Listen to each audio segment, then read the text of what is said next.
eso, Pues Manuel. verás, el Sí, estupendo. vaquero Sí, es el duro del eje ambiental. es Te voy- el que no ha permitido que se acabe de fregar. Exactamente. Con su equipo, ¿no? Porque señor. no es usted solo, ¿verdad, No, José? somos 5 personas. Son 5 personas, por favor. Acá con nosotros. Cuéntenos cómo es este proyecto, qué es lo que ustedes Nosotros hacen. estamos ahorita haciendo la limpieza del eje ambiental porque proyectamos un corredor ecológico de la localidad de La Candelaria hasta el nacimiento del río. Es un corredor ecológico que va a traer turismo y tenemos que proteger nuestros recursos naturales como el espejo de agua porque es necesario entrar en conciencia con la comunidad. A mí me preocupa una cosa. De cierta manera, esto es la columna vertebral de una ciudad. ¿Cómo es posible que la alcaldía y en general las autoridades no hayan tomado conciencia de quién es el eje? ¿De quién es? El eje es de la ciudad. De la ciudad, sí, señor. La Fundación Alma, ¿cómo está compuesta? ¿Quién está ahí? Eh, ¿Es la señora esta? Alegría Fonseca. Es Alegría, ¿verdad? Sí, señor. Alegría, Sí. La señor. ex representante a la Cámara, que fue la que introdujo el tema ambiental a Colombia. Yo la conozco muy bien y la estimo muchísimo. Bueno, entonces, ¿qué hacemos, Villamizar? Usted como persona, digamos, de la otra generación, ¿usted qué podría decirnos? Aquí sería muy bacano plantear un reconocimiento del espacio de territorio y de recuperación de la memoria. Todo va a un fin. Entonces toca como hacerlo entrar en conciencia, darle un sentido de propiedad a la ciudad. ¿Sientes que los niños están más conscientes? Muchos sí. ¿Sí? Sí, Muchos sí, ha mejorado muchos mucho. sí. Ha mejorado mucho ya. Concientizan a los padres de que no boten ¿Y los la basura, regañan? los cigarrillos, cualquier cosa al agua. ¿Qué está pasando ahorita? En nuestra localidad no tenemos espacios verdes y los espacios verdes se los están tomando las universidades.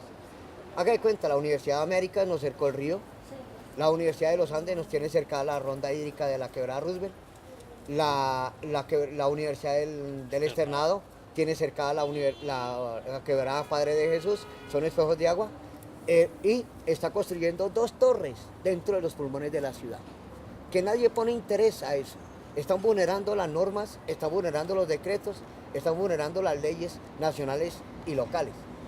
Eso es interesante que ustedes fueran y miraran esos daños ambientales. Imagínense ustedes, talaron 385 árboles de especie, nativas de la localidad, nativas de la ciudad. ¿Y cómo vamos a convivir? Somos la localidad, yo siempre lo digo, somos la localidad del concreto. Yo me quedé pensando en una cosa de estos invitados que nos encontramos ahorita y es, ¿tú por qué crees que hay como toda esa observación y ese reclamo hacia las universidades? Esta historia de las universidades privadas de las que hablaron José y Martínez Villamizar, y sí. Villamizar es el problema de cómo nacieron las universidades del centro, ¿comprendes? Es decir, esa es la pregunta que nos llevará a profundizar también mucho acerca de cómo nacieron las universidades del centro. Entonces yo creo que subiendo un poco más por el eje, vamos a darle respuesta a esa pregunta. ¿Listo? Es muy sencillo. Pasado el 9 de abril, entonces se funda la Universidad de los Andes y con base en esa nueva manera de ver el mundo, que es la que glorifican a Mario Lacerna, ahora que falleció y todo eso como un humanista, su humanismo consiste en privatizar la educación superior.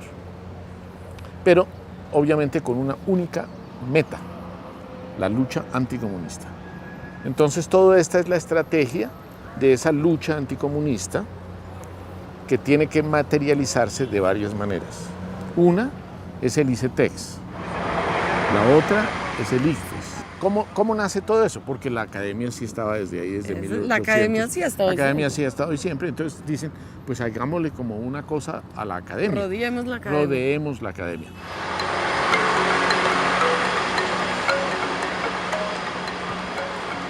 Pero hay un problemita que es muy bonito y que da una idea muy clara de cómo pasa el tiempo y cómo no pasa el tiempo. Entre el momento en el que se funda la academia y el momento en el que aparece una estación de Transmilenio que se llame universidades, pasan 100 años, 120 años, 130 años. Y apenas, digamos, el sistema de transporte masivo de Bogotá ha entendido que este es el punto de desarrollo de esa cosa misteriosa que fue la estrategia de creación de las universidades privadas en la década del 50.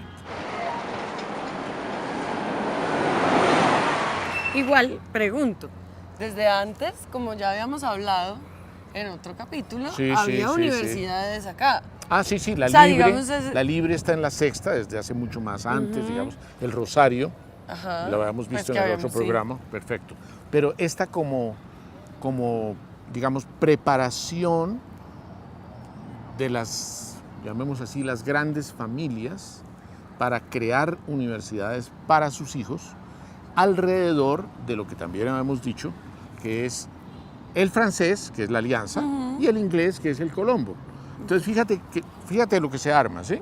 Vamos a hacer una juventud universitaria burguesa que funciona alrededor de dos idiomas importantes, el inglés y el francés, y que tiene un organismo de control, que es el ICFES, y un organismo de promoción de la educación técnica en el exterior, que es el ICETEX. Y eso es la cuestión. Háblame un poquito de ese edificio, como edificio. No, es ¿Eso simplemente, de qué es simplemente, es una licitación que se abre en 1969-70, y entonces hay esa tendencia un poquito, digamos, de que al centro lo que hay es que crearle eclecticismo y variedad. Okay. Entonces este señor, yo no me acuerdo el nombre, A mí se me arranca... parece al aeropuerto de Barranquilla. Sí, sí, sí, Debe sí, ser sí. del mismo arquitecto. Es posible, pero no, lo más seguro es que la idea sea generar monumentos historicistas, que se queden ahí y que su iconografía les dé una presencia, una manera de no parecerse a nada más. Ese es como el tema. A mí me parece tan feo que es ya casi bonito.